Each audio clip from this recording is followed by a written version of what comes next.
Hello दोस्तों, मैं आप सभी का अपने यूट्यूब चैनल पे स्वागत करता हूं। देखिए दोस्तों, आज हम डिस्कस करने वाले हैं कि जो पारिभाषिक शब्द होते हैं वो किस प्रकार प्रश्न पूछे जाते हैं। देखिए ठीक है, तो आज हम क्या डिस्कस करेंगे, पारिभाषिक शब्दावली के बारे में डिस्कस करने वाले हैं। वीडियो अच्छा लगे तो वीडियो को लाइक करना, चैनल को जरूर सब्सक्राइब करना। सबसे पहले बात करते हैं कि प्रश्न किस टाइप के पूछे जाते हैं। तो मैं आपको सबसे पहले प्रश्न दिखाना चाहूँगा कि प्रश्न है वो किस टाइप के आपके पूछे जाते हैं। ये देखिए, ये जो अभी सीटेट का एग्जाम हुआ है उसमें पूछा गया था कंटेम्प्ट। ठीक है, इस प्रकार के आपके सामने क्वेश्चन आएंगे। ठीक है, इसमें पूछे गए के लिए प्रयुक्त पारिभाषिक शब्द है। ठीक है, इस प्रकार के आपके क्वेश्चन पूछ जाएंगे। ठीक है, तो ऑप्शन ये सब दे रखे थे आपके सभी के सामने। तो इसका जो राइट ऑप्शन रहेगा वो रहेगा अवमानना, यानी इस प्रकार के आपके प्रश्न है वो पूछे जाते हैं। तो सबसे पहले हमको इस बात का भी पता होना चाहिए कि प्रश्न है वो किस टाइप से पूछे जाएंगे। तो आपकी ये एक पारिभाषिक शब्दावली नाम से टॉपिक है, तो उसके बारे में हम डिस्कस करने वाले हैं।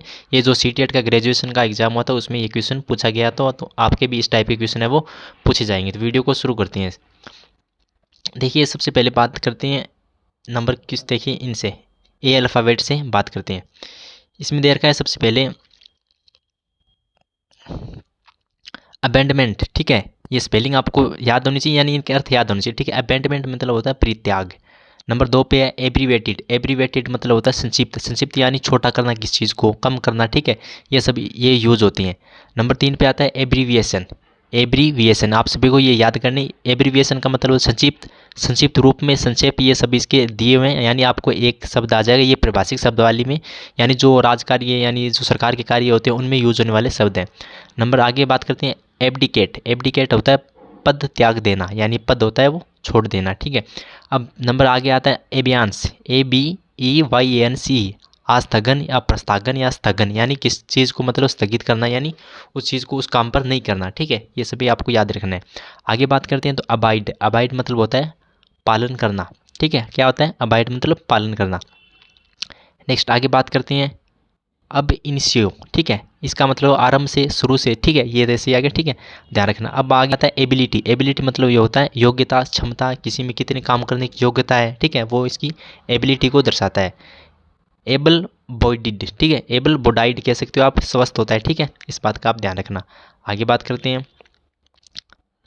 आगे जो शब्द दिया है वो दिया है अब नॉर्मल।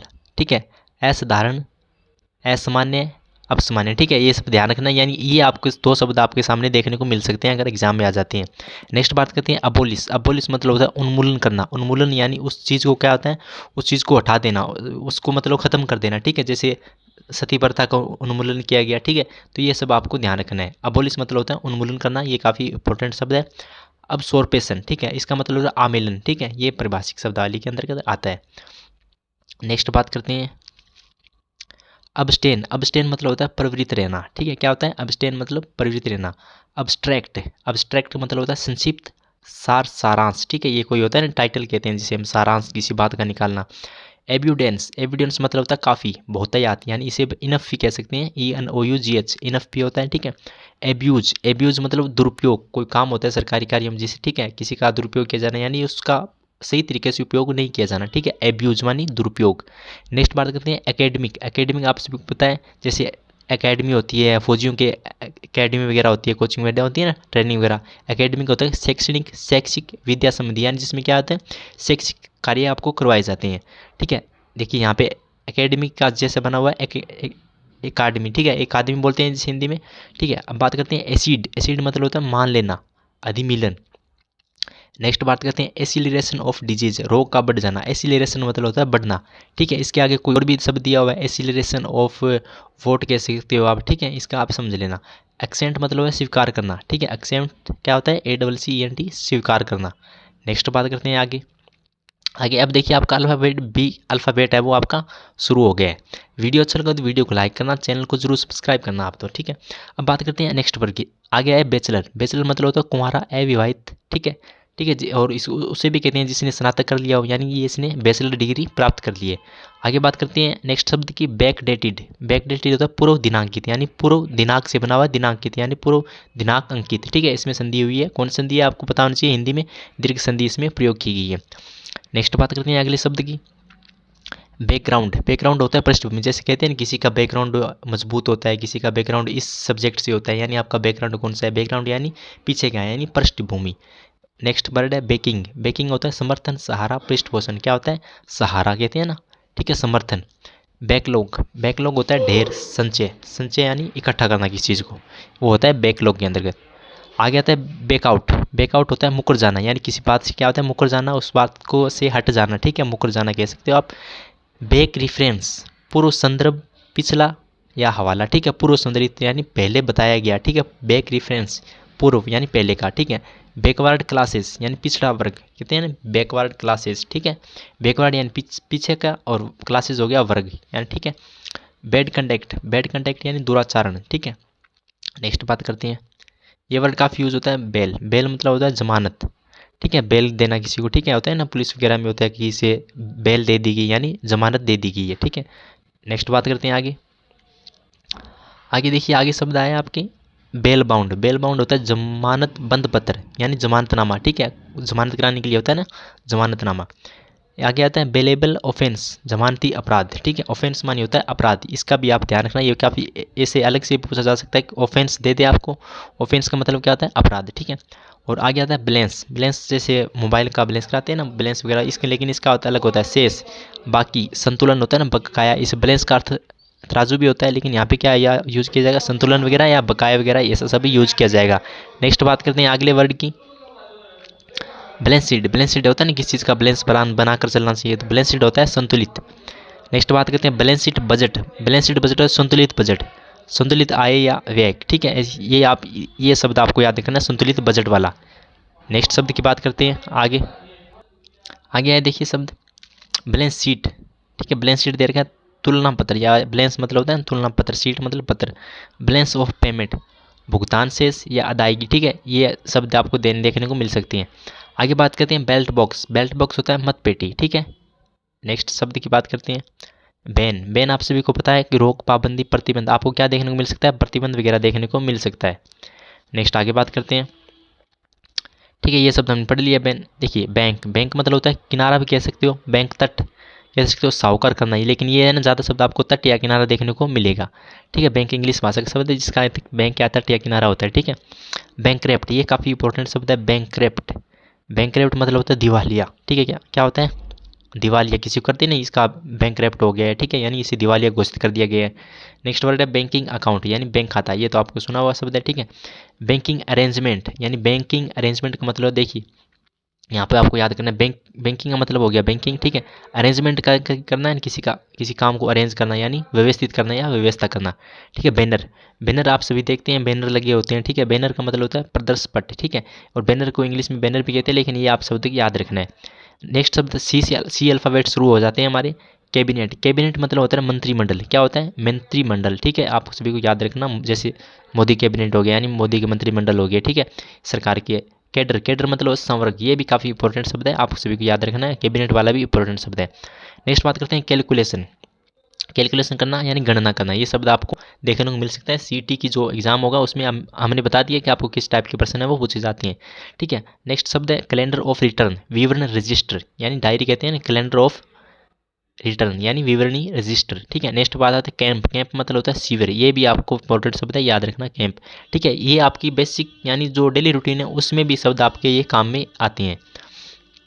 आगे बात करते हैं कैंप एट के दौरे पे, ठीक है, एट लग गया ना, ये इसकी क्या है कि फ्रेजल वर्ब वगैरह बन जाती है, तो ठीक है ये भी आप याद रखना, कैंप एट आ जाए ना तो ठीक है, के दौरे पे ऐसे तो नहीं आएगा, लेकिन एक वर्ड आपको दिया हुआ मिलेगा, ये आ गया CMPAIG, क्या बोलेंगे इसे कैंपेन, कैंपेन बोलेंगे, ठीक है, क्या बोलेंगे कैंपेन, कैंपेन मतलब होता है अभियान, ठीक है, ठीक है, जैसे अभियान वगैरह चलाई जाती है ना उस कैंपेन कहते हैं। कैंप एकोमोडेशन, ठीक है, कैंप एकोमोडेशन, ये स्पेलिंग याद कर लेना आप। कैंप आवास यानी जो ठहरने की व्यवस्था होती है ठहरने के लिए, शिविर आवास, आवास बोलते हैं इसे। कैंसिल मतलब रद्द करना किसी काम को, ठीक है। कैंसिलेशन ऑफ अलॉटमेंट, देखिए मैं समझाता हूँ यहाँ पे क्या है कैंसिलेशन, यानी कैंसिल मतलब किसी चीज़ को रद्द करना, अलॉटमेंट मतलब आपको जो आवंटित होते हैं ना, आवंटित कोई किसी चीज़ को आपने जैसे किसी आपने काउंसलिंग वगैरह में भाग लिया है तो ठीक है, तो आपको जो भी कॉलेज वगैरह आपने भराया है तो वो आपको मिल जाता है, तो वो आपको क्या हुआ आवंटित हुआ है, ठीक है। कैंसिलेशन ऑफ अलॉटमेंट, ठीक है, इस पर याद रखें। कैंसिलेशन ऑफ इंडेंट, इंडेंट मतलब मांग पत्र रद्द करना, इंडेंट मतलब होता है मांग, ठीक है, और यहाँ पे फ्रेजल वर्ब के रूप में यूज होता है तो इसे कहते हैं मांग पत्र रद्द करना, ठीक, कैंसिलेशन ऑफ इंडेंट। नेक्स्ट बात करते हैं आगे कैंसिलेशन ऑफ नॉमिनेशन, नॉमिनेशन होता है नामांकन, ठीक है, कि कहते हैं ना किसी का नॉमिनेट हो गया है, यानी नॉमिनेट मतलब होता है नामांकन, और उसको कैंसिल कर देना या रद्द करना, या आपको ये सब दिए देखने को मिल सकता है नॉमिनेशन, ठीक है, ये भी आप याद करना, नॉमिनेशन होता है नामांकन, ठीक है। अब देखिए आगे कैंडिडेट, कैंडिडेट आप सबको पता है क्या होता है, उम्मीदवार, प्रार्थी, ठीक है, ये आपको सुना हुआ शब्द है। नेक्स्ट अल्फ़ाबेट शुरू होते हैं डी से, क्या होते हैं, डी से अल्फ़ाबेट शुरू हो जाते हैं, ठीक है, डी से अल्फ़ाबेट अब शुरू हो गई हैं। डेली अलाउंस, दैनिक भत्ता, ठीक है, डेली मतलब हो गया रोजाना यानी दैनिक, अलाउंस ये आपको याद रखना है शब्द क्या होता है, भत्ता, भत्ता यानी ये जो काम के बदले आपको दिया जाता है ना, ठीक है, मजदूरी वगैरह कह सकते हो, यानी काम के बदले जो पेंस जो आपको रुपये वगैरह मिलते हैं उसे भत्ता कह सकते हो आप, ठीक है। डेली डायरी यानी दैनिक, ठीक है, दैनिक की डायरी कह सकते हो आप, ठीक है, ये ठीक है। डेली वेजेस यानी दैनिक मजदूरी, वेजेस मतलब होता है मजदूरी, दिहाड़ी, वेजेस, ये आपको शब्द याद रखना है, वेजेस, वेजेस काफ़ी इंपॉर्टेंट शब्द है, क्या है, वेजेस आपको याद रखना है, ठीक है, वेजेस मतलब होता है मजदूरी, ठीक है यार। डेली का मतलब हो गया दैनिक। डैमेज, डैमेज मतलब होता है किसी चीज़ का डैमेज हो जाना, नुकसान हो जाना, ठीक है, नुकसान, ये ऐसे याद रखना आपको। डेंजरस मतलब खतरनाक, भयंकर, ये आपका सुना हुआ शब्द है। डेटा, डेटा कहते हैं ना आधार सामग्री, यानी डेटा, डेटा को आंकड़े भी कहते हैं, ठीक है, ये सब आपको याद रखने, क्या कहते हैं, आंकड़े, ठीक है, डेटा वगैरह हो गया। डे मतलब दिन, दिवस आप सभी को ये पता ही है। अब देखिए आगे डेड स्टॉक रजिस्टर यानी वस्तु स्टॉक का रजिस्टर, यानी किसी चीज़ को स्टॉक करके रखते हैं ना, डेड स्टॉक का रजिस्टर, ठीक है। और डीलिंग क्या होता है, किसी चीज़ के साथ डील करना यानी व्यवहार करना, बर्ताव, आप कहते हैं ना जैसे आपको किसी के साथ व्यवहार करना है, यानी किसी चीज़ के साथ आपको डील करना है, ठीक है, डील, डील यानी व्यवहार, बर्ताव। डियरेंस अलाउंस यानी महंगाई भत्ता, ठीक है, ये काफ़ी पूछा जाता है, डीए बोलते हैं ना इसे, डीए वगैरह, ठीक है, ये क्या है, डियरेंस अलाउंस, ठीक है, यही सभी आपको याद रखना है। डीलिंग हैंड संबंधित कर्मचारी, ठीक है, ये भी आपको याद रखना है। अब देखिए डी के आगे डेबर, डेबर भी कहते हैं, डीबार भी कहते हैं, लेकिन इसे आपको याद रखना है विवर्जित करना यानी रोकना, ठीक है। डेब्रेड, डेब्रेड यानी वारित, रोकना, विवर्जित करना, ये सब आपको याद रखना है। डिबेट यानी विचार विमर्श, ठीक है, कहते हैं डिबेट में भाग लेना चाहिए, डिबेट में भाग लेते हैं, किसी न्यूज़ चैनल पर चलता रहता है ये सब, डिबेट वगैरह होती रहती है। डिबेट मतलब होता है विचार विमर्श करना, वाद विवाद, ज़्यादा क्या यूज़ होता है, वाद विवाद करना, ठीक है, ये शब्द आपको याद रखना है। नेक्स्ट आगे बात करते हैं। अब देखिए ई अल्फ़ाबेट से शुरू हो जाते हैं, क्या हो जाते हैं, ई अल्फ़ाबेट वाले शब्द शुरू हो जाते हैं। देखिए इलेक्ट्रोल, इलेक्ट्रोल मतलब होता है निर्वाचक सूची, ठीक है, निर्वाचक सूची। और एलिजिबल क्या होता है, पात्र, किस चीज़ के लिए आप एलिजिबल हो जाते हो, तो क्या हो जाते हो आप, उस चीज़ के पात्र हो जाते हो। इलिमिनेट, इलिमिनेट होता है निकाल देना, क्या होता है, एलिमिनेट कर देना, ठीक है, एलिमिनेट यानी निकाल देना। और एम्प्लॉय मान क्या होता है, एम्प्लॉय मीन्स कर्मचारी, ये सब आपको याद रखने। नेक्स्ट जो वर्ड है एम्प्लॉयमेंट, एम्प्लॉयमेंट मतलब होता है रोजगार, क्या होता है, रोजगार मिलना, ठीक है, काम मिलना, ठीक है। और इंडोर्स मानी पृष्ठांकन यानी पृष्ठ पर अंकन करना, यानी पेज वगैरह होते हैं ना, जैसे पेज वगैरह होते हैं उस पर अंकन करना, पृष्ठांकन, ठीक है, ये सब आपको याद रखना है। इन्फोर्समेंट, ये काफ़ी इंपॉर्टेंट शब्द है, इन्फोर्समेंट में बस क्या होता है, परिवर्तन, ये भी आपको याद रखना है। आगे शब्द आया देखिए इनरोलमेंट, इनरोलमेंट मैंने आपको पहले ही बता चुका हूँ, क्या होता है, नामांकन करना, ठीक है। एवल्यूशन, एवल्यूशन मतलब क्या होता है, इवैल्यूएशन, ठीक है, इवैल्यूएशन है यानी मूल्यांकन है, ठीक है, इवैल्यूएशन मूल्यांकन होता है। और एक्सेस मानी अधिकता, यानी किसी काम का अधिक होना यानी अधिकता, ठीक है। और ये देखिए नीचे मैंने आपको बता दिया एक पर्सन है वो किस टाइप के पूछ जाते हैं, इस टाइप के आपके पर्सन है वो पूछ जाते हैं। कंटेम्प्ट, ये सीटी का जो ग्रेजुएशन लेवल का एग्जाम हुआ था उसमें पूछा गया था, कंटेम्प्ट के लिए प्रयुक्त पारिभाषिक शब्द होगा, ठीक है, ये ऑप्शन दिए होते हैं आप सभी के सामने, तो इसका सी होगा अवमानना, अवमानना मतलब होता है निंदा, ठीक है, ये सब याद रखना। वीडियो अच्छा लगे तो वीडियो को लाइक करना, और आपको वीडियो पसंद आए तो इसका सेकंड पार्ट भी बनाएंगे हम। वीडियो अच्छा लगे तो वीडियो को लाइक करना, चैनल को जरूर सब्सक्राइब करना। धन्यवाद, थैंक यू।